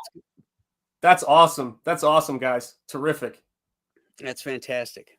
Really great. Great. Yeah. Thank you, everybody. Thank you for backing these projects. Thank you for backing independent comics, because that's really where it's at. You know, that's where the artists can really thrive, is independence. And can't do it without you guys. That's for sure. So this has been such an incredible ride for me. You know, I've been doing comics for 40 years, and the last 4 of them I've been doing it independently. And I can't tell you, Sean, I am happier than I have ever been working on my projects now, owning my projects. And the biggest thing for me is the interaction with my backers, my customers, my fans, whatever term you want to use. The folks in the chat here, there's a direct connection, which you didn't have when you worked at Marvel and DC. You know, you dealt with them, and then they dealt with everybody else. In fact, they discouraged you from doing that kind of stuff. They wanted complete control of all the look of everything, you know. And I love that, because you can find out immediately, you know, what they like, what they don't like, you know, what they're looking for. You know, there's a wonderful sense of connection there. So you guys are great. awesome. Yeah, I mean, I was putting together. I don't want to spoil it too much, but we've been talking about having you on the show, and I want to have you on to talk about stuff, and it'll be fun next week too. Yeah, we're going to do that next week. Yeah, and I was doing an intro, so I was recording a video intro, and I was writing a blurb, and it's really tough because you always want to have as specific as superlatives as you can when you're describing somebody's work and what they do, because you don't want it to sound cliche. And one of the things I remember I came to is I went, if Joe Bob Briggs's The Last Drive-In sold comics in its concession stand, they'd be by Graham Nolan. I don't know if that makes sense, but it's just, there's something about the stuff that you're doing right now. I remember on another stream you were talking about, the idea for a romance comic. It's like you're free. It's like everything that we get, and it's, again, I was looking at the book just the other night, seeing, the boards in the back of book 1 and seeing just the craftsmanship, the fact that you've got such a sense of play and you still can bring that skill to catch you, no matter how crazy the idea is right. I mean, that's the stuff that's comic inspiration is designed for. It's so, I mean, this stuff is just incredible. The boards and the behind the scenes stuff that you've got in here. The newspaper strips that I tried to get syndicated. You drew. In a way, I want to say I wish you had, of course, but when I learned about the Phantom, then I was excited because I'm a huge fan. You want to talk about comic characters that are the ones that make it over to India that are big? They had their own India illustrated and published comics of the Phantom. And the Ghost Who Walks was the superhero for kids growing up in India back in the day. Now it's probably Marvel, DC as well. But back then, when I went in the 80s, the Ghost Who Walks was still the only game in town. And so incredible that you did that. I was looking at that work and, doing research going, that's stunning. So yeah. You get Norway, Sweden, and Australia are, and India are the 4 biggest markets for the Phantom. Wow. He's huge in those places. It's really funny. I mean, okay, I get India, and I get Australia. What I don't get is Sweden and Norway. They're how do you relate to jungles and all that stuff? But for whatever reason, they love it. You're going by. I had to Okay. Maybe that's because they're so far away from it. It's so exotic to them. Oh, that's a good point, Billy. You got your goodies? Yeah. Wait. Oh, look at you in the dram too. Oh nice. Yeah, the dram. And Debbie says, "Thank you, everyone." Yeah. All right. I'm gonna go get mine. I'll be right back. Hold down the fort, boys. All right. Sounds good. What were you talking about, Sean? Oh, there's. We were just talking about. Oh, there. Yeah, that's right. 0% liberal. Yeah. We were talking about the Phantom and how in India the Phantom was like the comic book superhero character up until probably the 80s, and I'm sure with the Marvel movies that's changed. But it was when I was doing research, I actually didn't know that Graham had done the Phantom newspaper strips, and that was a huge character for me. Like Nosfero is absolutely inspired by the Phantom. And growing up with that stuff. So I was thrilled to see Graham doing that stuff. But, we were basically just talking about how you can do anything in Comicsgate. There is no genre you can't, if you just got to go for it. Yep. You can do anything. Yep. Oh, yeah. And I've been telling all you fuckers that for years, man. That's what I did. You started this gangster shit. That's right, man. Be an outlaw, buddy. That's right. Do our own books, have fun. I made some great friends. Other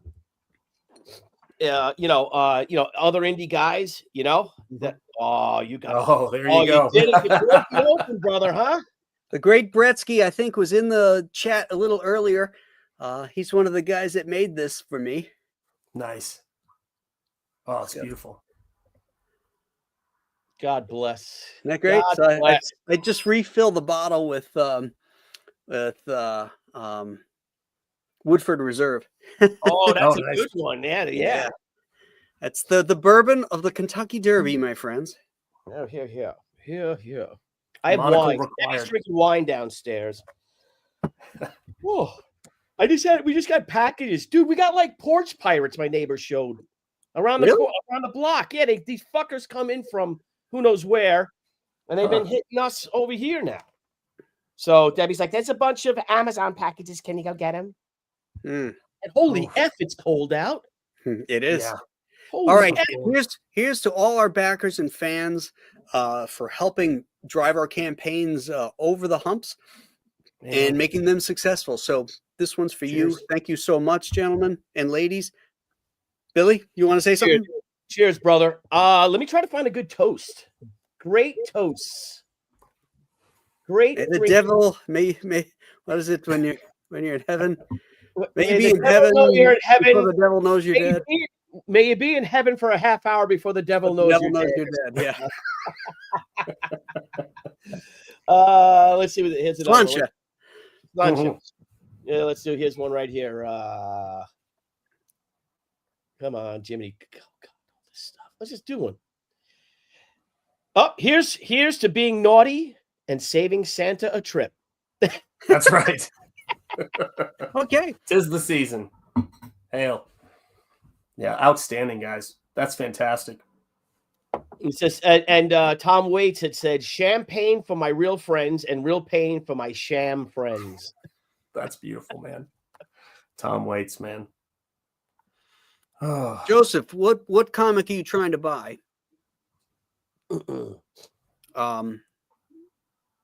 Because you can always get them separately. We'll ship them together. But I'm just trying to figure out which one you're trying to buy. And then I could add one of them on as an add-on if something's missing. So let me know which one you're trying to buy.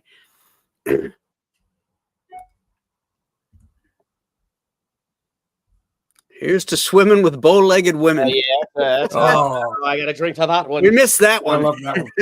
Yeah. So good. How about this one? Maybe this could be a night for us tonight here. Here's to the nights we don't remember and the friends we do. Well, I like that one. I like that one too. Yeah, I like that one. Yeah.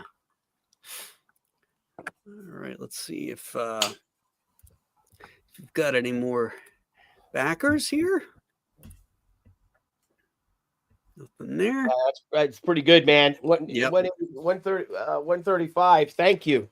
Scroll and see if Debbie said she updated the site. She updated it because she's paying attention. Yeah, I just refreshed it. Well, yeah. All right. What do you mean updated it? The body of it, like she, whatever the next stretch goal is, and she. Okay. A little bit of content stuff. That's all. Gotcha.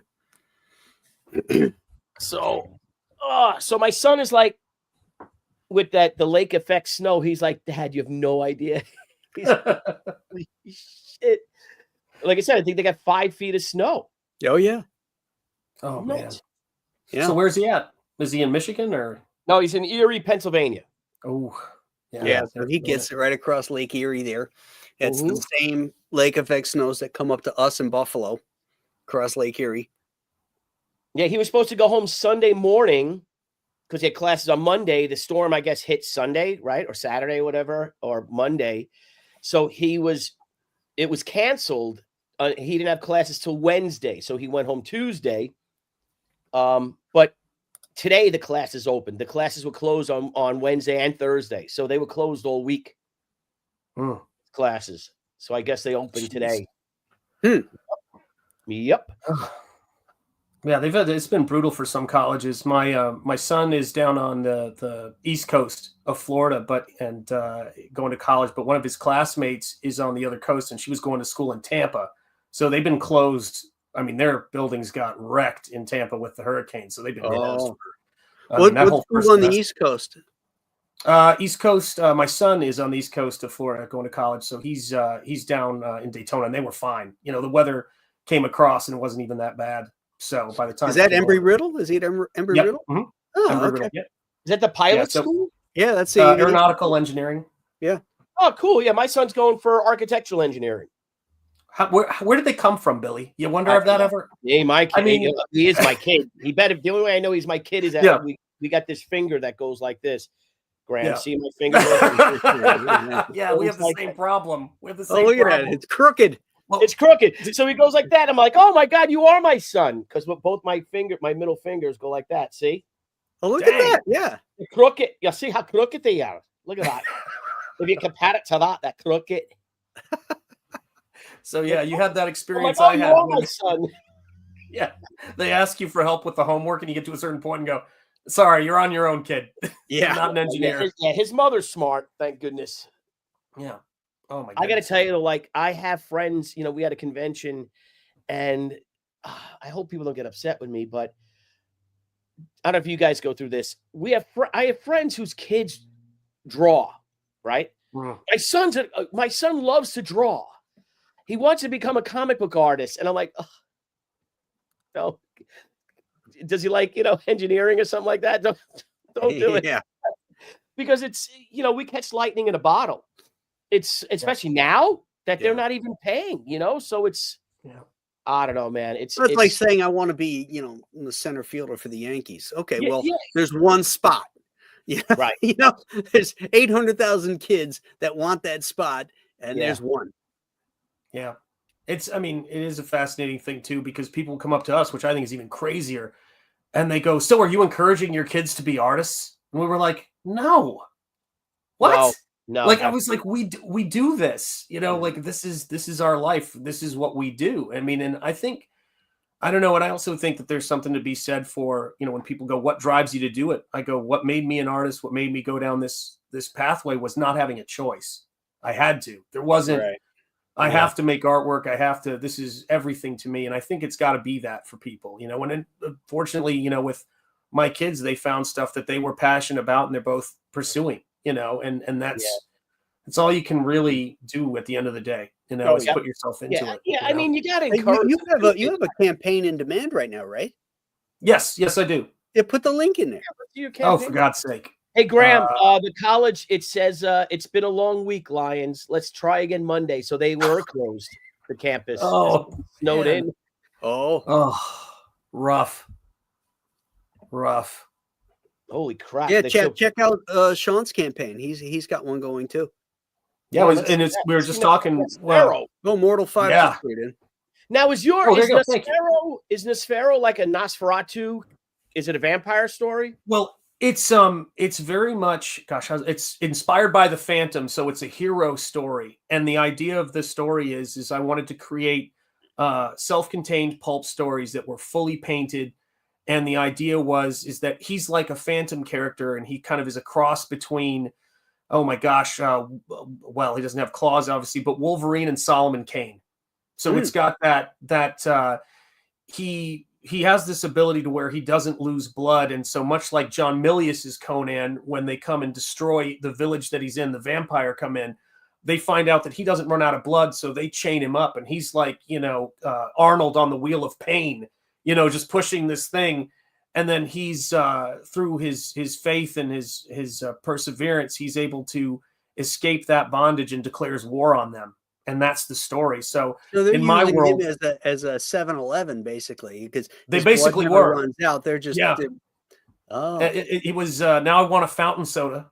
So thank you, Graham. Now I'm like, I gotta get a fountain soda. Yeah. But yeah, the idea of the story is that I live in Lovecraft country. I actually went to college and then taught for 18 years at Rhode Island School of Design up here in Providence. Oh, nice. And RISD is mentioned in Call of Cthulhu. That's where the artist who creates the artwork of Cthulhu is. Crazier than that, where that fictional RISD student's studio is where my mentor, Tom Seguros, who is 50 years older than me, passed away not long ago to the day of my birthday. So him, me, and Walt Simonson all have the exact same birthday. So there were all these weird coincidences tying me to Lovecraft. And so I wanted to create a world where vampire are trying to bring in this Lovecraftian horror, but much like Peter Cushing in the Hammer horror vampire movies, I wanted a character of faith, of chivalry, and then bring all the stuff I love about Frank Frazetta's stuff, the sexy women, the diaphanous nightgowns, and then of course, the sword and sorcery element of it. So it's just a chance for me to make Hammer horror film painted comics. So that's what I love about it. That is so cool. So I love this stuff. Comicsgate, thank you. Can we see your campaign? Of course. Throw the link up here. Share it. Share it. Yeah. Sorry, I'm moving at the speed of stop today, as we say in Tennessee. Let me see if I can find it. Here we go. All right, so Yeah, you said the as past Master Dan said, diaphanous. How do you say it? Yeah, Diaphanous? diaphanous, yeah, diaphanous I nightgowns. know you'd heard of that, but I knew exactly what you were talking about. Is that a real term? Yeah, it's a real term, and I was laughing because I didn't have that term. The chat actually came to my rescue. They were like, you need to you love to paint those diaphanous nightgowns, and I went, I guess I do. So it's become I just like to say that diaphanous nightgown. I do too. Diaphanous. I like that. I like. You know who wore a great diaphanous nightgown that I can't show on this stream because I don't want you to get struck was oh my gosh, Jean Harlow. There's a picture of her that leaves little to the imagination. And I'm all right is it with from that. Red Rain? Red Dust? It could have been before. Before I got it shared up here, so it's in the show it. No, not that nightgown. No, but the campaign. Graham, I've got. No, I'm talking about show the picture. Let me see if you can actually. Let me just. We can show it. Let me see here. Let's see if I can find it. Glitch says it's Cthulhu, not Thulu. Which one? The Lovecraft creature. According to Lovecraft, the C was not meant to be pronounced. It was just sort of meant. Yeah, supposedly. That's what's that guy's name? The author, was it Jostin? I forget how I pronounce his name. Hold on, let me see if I can find this. Dear Lord, Jean Harlow. Every picture is a poem. Yeah. Oh my God. The way to go too for her though. Kidney failure, right? Oh yeah, she had what's it called? Disease or something? Is it scarlet fever when she was young, and so she was, and I guess it damaged her, and it was she was basically a ticking time bomb her entire young life. Oh wow! And it was awful. I mean, one of the dang, why can't I find this?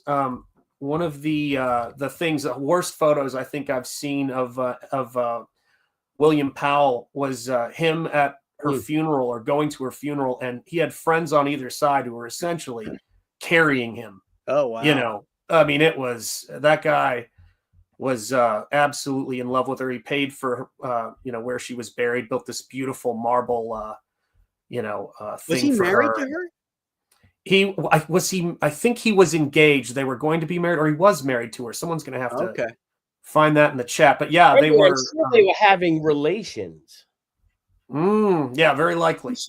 Too soon? No, it's not. It's not too soon. No, it's perfect timing. I like relations, Billy. What? What type of relations? Oh, carnal relations. Billy's like, I don't have to leave it to the imagination. We know what I'm talking about. Here we go. So let me see if I can get this presented here. So stop screen. I say. Present. I need an ascot. Oh God, yeah. That's the key. I do have a smoking jacket. Yes, you do, Pauline. You need an ascot.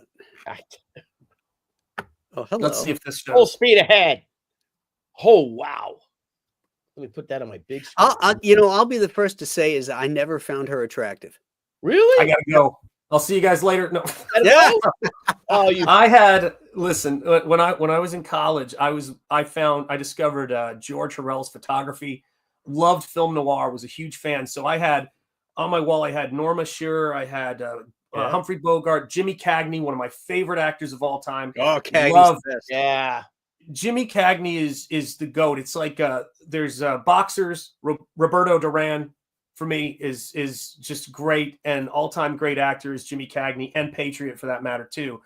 But I had his picture on the wall, and so a lot of those people, and of course Jean Harlow was on the wall as well, because she's I understand she's not everybody's cup of tea, but she's had this quality about her that we don't know, the star quality that she the had. it factor. Yeah. Right. Yeah.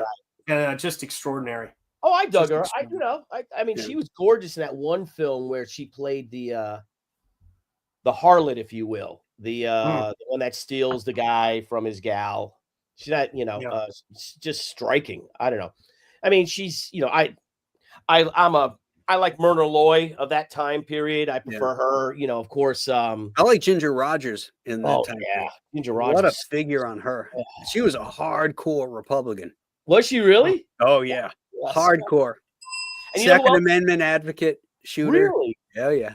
So was Harold Lloyd was a big time Republican. He was a Mason, and Harold Lloyd was married to his wife like 60 years or so. Like right when he became a star or whatever, married her and stayed with her the whole time. Nice. I'm supposed to share my campaign. I'll get to it, but I had to share this because someone in the chat gave a shout out to Lauren Bacall. So so this is, I would post this all the time on my wife's birthday, and it was such that on this day, a little girl named Lauren Rebecca Portera came a little early on a trip out to see the 1976 remake of King Kong. Lauren's expectant mother was made to cram into the backseat of a friend's small car, so King Kong helped deliver my wife into this world. But she was also the namesake. Her namesake was Lauren Bacall, and her parents saw Lauren Bacall at this play and said, "We're going to be naming our daughter Lauren." And she signed a program for my wife's parents. So my wife's namesake is Lauren Bacall, which that pretty much seals the deal for me. Yeah. So yeah, there you go. Yeah, All right, I think that watching the '76 remake of King Kong forced her out because she didn't want to stay in that theater any longer. That's agreed. Yeah, yeah, it would have if it hadn't been the other way around. That's what would have happened for sure. Yeah. What at Oh the my end, God. like the advertising was like the most amazing original motion picture you've ever seen. Yeah, original Oh, yeah. motion picture. Yeah. Well, I mean, I think that I can't believe I'm blanking on the actress's name. Played Dewan. Bacall did get a little mannish in her later years, though. In her Yeah, golden years. she did. Well, those cigarettes and booze, that Yeah. tends to, it deepens the voice, and yeah. What are you talking about? Yeah, she had that smoky voice to begin with. Well, it's like Ava Gardner. You look at Ava Gardner in 1944, and she is a smokehouse. Yeah. Then you look at her in 1962, was it Night of the Iguana? And she's starting to get puffy. And then you see her in 1976 in Earthquake. Now she's only 52 years old here. Yeah, and she is beat up. Yeah. It's crazy. Like what cigarettes do, even I think that's why. And booze, because she was booze. Yeah. Oh yeah. Just but what a way to go, right? And booze. All those pictures. I love those pictures that they got a cigarette and the glass in one hand and they're talking with the other one. Yeah. Yeah. I will tell you that I think cigarettes have got to be the worst thing on the planet. And I say this as somebody who, if you told me the world was ending tomorrow, first thing, not even close. I'm like, I got to go out and grab some cigarettes. Because when I was a kid, I smoked from, God, I want to say like maybe 12 to 18. So I smoked when I was a kid. Yeah. So when my, one of the things I did when my kids went off to college was I told my brother who's he's got you beat by about 1 year, but he's worked in Graham. He worked in comics and did Conan illustrations. He's my best friend in the world. And I said, I want to come over, hang out, and I want to smoke a cigarette with you for the first time in 30 years or so. And I'm telling you what, it was like I told people in the chat I had started supporting dogfighting. People were like, "What? You can't do that! Don't do it!" It's so funny. They'll be like, "Have another drink," but if you're someone who used to smoke, they'll go, "Don't do it." And but it was, for me, I mean, it's just was one of those things to where I think that it's because that's what cigarettes do. They wreck you, man. They're not good for you at all. So, but they are beautiful and wonderful in their own way. It's the most conflicting. I never smoked cigarettes. I've smoked cigars, and I continue to smoke cigars because you don't inhale, But let me just take care of Joseph here. What is? Not trying to be. I just want to order the comic plus a slipcase without two separate shipping charges. How is that not an option this late in the campaign? Well, there's always going to be a shipping charge whether you order it as an add-on or not, because the two of them together. Especially the slipcase is more difficult and takes more packing because you don't have the 3 books to put in there for one thing to keep it for compressing. So that's the reason why you say you want to order the book, but I don't even know which book, you know, if you're talking about Escape from Monster Island, which version. Even if you add on the slipcase, there is going to be a shipping charge for it because it increases the size of the package. So that's the short answer to that. Sorry about that. But, you know, Indiegogo does not make it easy. Package. Let's be honest. Yeah. What's that? It's all about the size of the package. The size and the weight. Let's be honest. Yeah.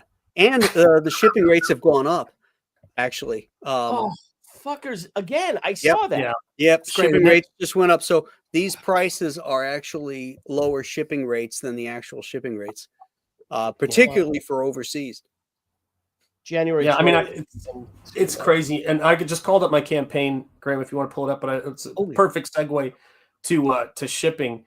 I wanted to do because it's the name Nosfero, which I found out after the fact, translates to iron nose in Romanian, and my character, isn't that wild? My character from the beginning, before I knew that, had a piece of metal that goes through his nose. That's a part of his origin story and where he gets his powers from. And so I, like the artist I am, I was like, I've got to include Romania. Nobody's going to order from there anyway.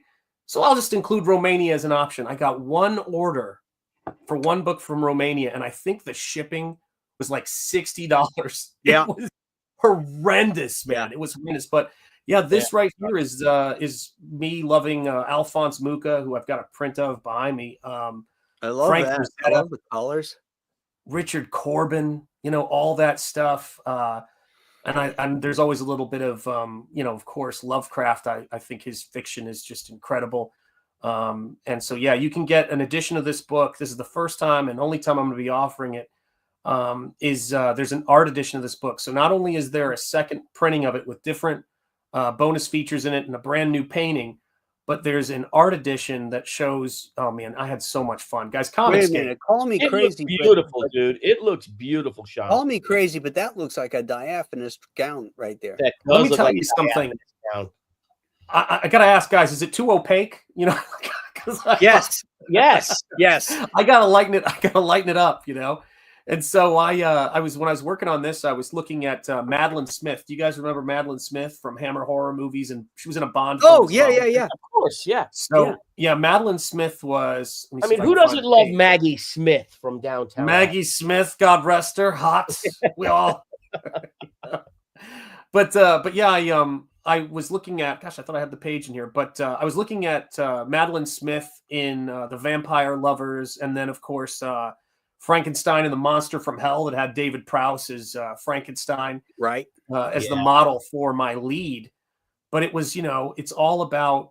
You can see the influence of the Phantom in this. The influence of, you know, I was a huge and still am a huge fan of Mike Zeck's work on Punisher. I loved the way that he did the Punisher symbol, and just that was the comic that got me into comic shops. Was limited series #1. Made me go, okay, I can't just keep buying these off the spinner rack. I got to catch up with this. And so, yeah, I mean, it's just a chance for me to have a character who is in a lot of ways like Solomon Kane. He dishes it out. He's, you know, it's brutal, but he's, you know, he's a force of good. On that girl in the background there. Which one? Here, I hope I don't think I can get much bigger than this unless no? Let me see. Okay. Well, let me see if I can open up the PDF. I'm going to close this window and I'll grab the PDF so you guys can see it. Here, let me see. File, find. Nosfero, and then let me see, is that Kyle Miller says it's easier than ever to ship around the world and at the same time more expensive than ever. Yeah, doesn't make sense. Oh, absolutely. It is easier, but there are some countries that are harder than others. Germany's a pain in the ass with us with the customs. Canada, you can't ship anything to Canada right now because their postal service is on strike. Right. Yeah, you know, and Theodore Roosevelt, when he was like first Secretary of the Navy, had an idea, and he wanted to declare war on England and invade Canada.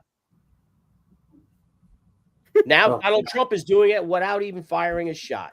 Yeah, that's right. That had to have been I would have killed to have been a fly on the wall for that conversation, would you? Yeah, How you doing? When he Remember tells you me? you can't run your country without ripping off America of like Oh, it's $12 billion, and Yeah. maybe you ought to become the 51st state and Yeah, be the governor. Yeah. That was base. That was sunning. That was for sure. Yeah, he got that. So I got it shared for you, Graham, and I can zoom in on it now because this is these are the print files. Yeah, my printer is here in the States, and I work with them to make sure that they get the colors so right on this stuff.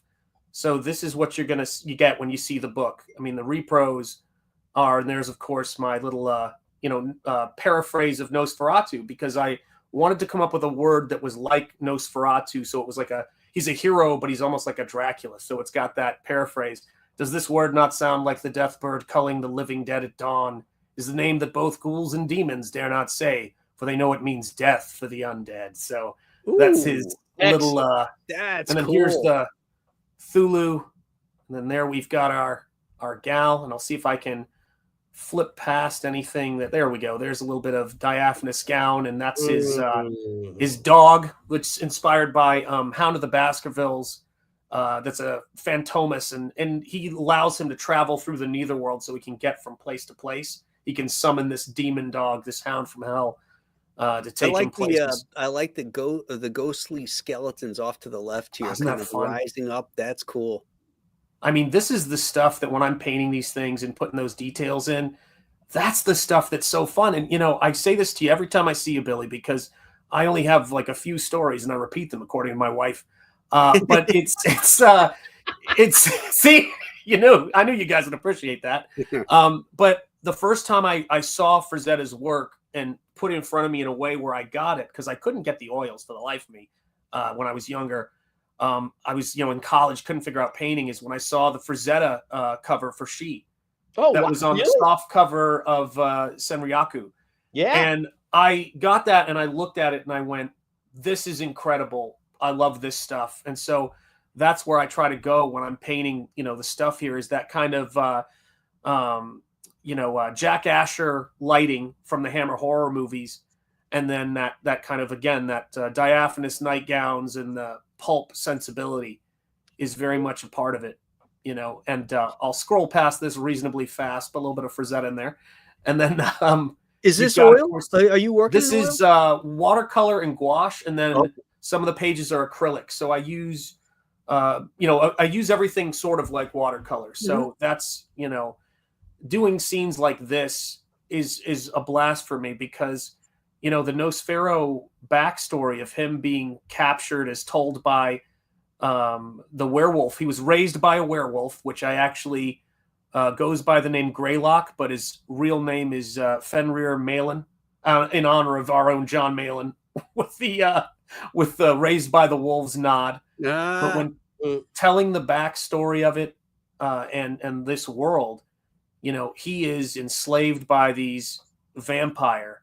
That looks as great. a kid, and he's got, he's freed. But this part right here I love is he's saying the Lord is my shepherd. He's saying praying right here, and the werewolf that's sort of imprisoned by the vampire just like he is, that's the moment when he's introduced to scripture, and these two kind of escape together, and there's this beautiful sort of moment. And you learn that the reason why the werewolf's name is Greylock is because when he was in bondage, he could only see the other cell at a distance. And all he could see in that cell was that there was something in that cell and light was hitting it, and there was a little gray lock of hair.